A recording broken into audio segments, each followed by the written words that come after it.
Namla degan sürü namla alohida Allah Qur'oni Karimda bayon qilgan. Qur'oni Karimda alohida Allah Taala sürü namla chumili surisi deb keltirib qo'ydi. Bu chumili degan maxluqning o'zining turuqi eng kuchli maxluq. Mas'uliyatchan maxluq.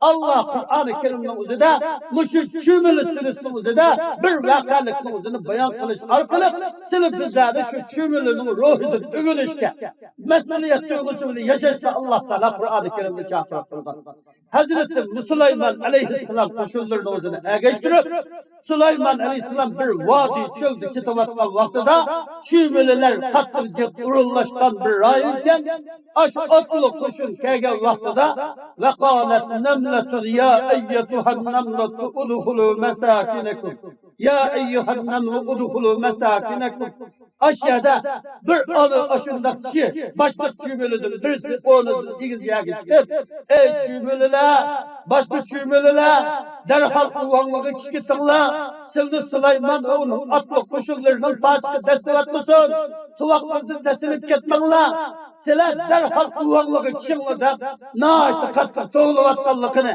chumilining başka chumililarga ovoz qilayotganligini Allah Qur'oni Karimda xabar qilishi ey Habibim Muhammadning ummatlari sizlar chumilidek mas'uliyatchan bo'linglar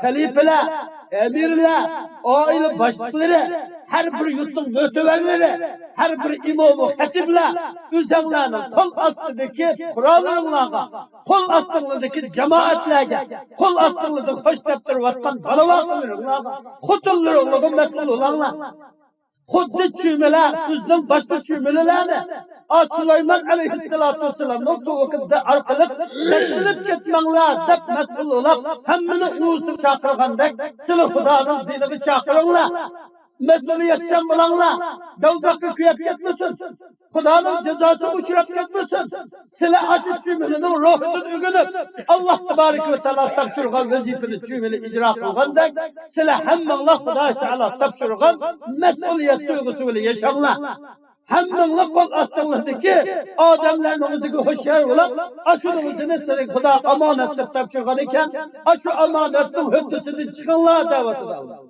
qarindoshlarimiz ashu chumilining mush ishini Allah yaxshi ko'rib biz ummati Muhammadiyaga alohida bir suri sifatida qo'yganlikka bizni chumilining ruhi bormi qarindoshlarimiz bizni chumilining ruhi bormi Bizde chumilidan o'g'inishga tegishli nurg'un xususiyatlar bor. Birisi chumilida o'mlik bor. Chumilida mehribonlik bor. Birisiga uchragan chog'da salom berish bor. O'zaro ko'rishish bor. Bir qiz narsani tortayotgan vaqtida ashuni ko'tarolmay qolsa, ashuni usiga ep mang'anmay qolsa, boshqa birdan tashlab turib boshqa chumilardan yerdan so'sa, darhol kelib ashuni billa tortishib, billa ashu opiqqa yaga opirish birib, onun keynidan ketadigan hamkorlik ruhi bor. Buning da hasad deydigan narsa.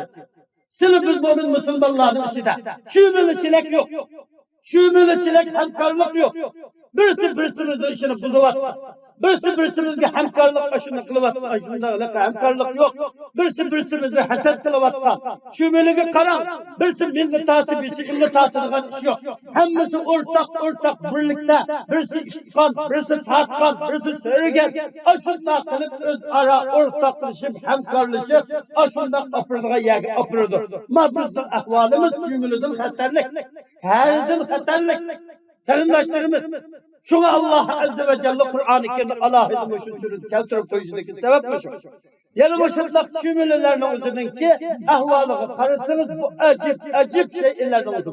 Buning o'zining pochaqlari, ko'zlari, iniq qurilmalari, iniq o'zining har bir tug'an turuqlari, shuning hammasi Allohning qudratiga dalil bo'ladigan, haq bo'ladigan shay. Shuna Alloh tabarak va taolo Qur'oni Karimda bir suraning ismini Naml surasi deb atashga sabab mana shu.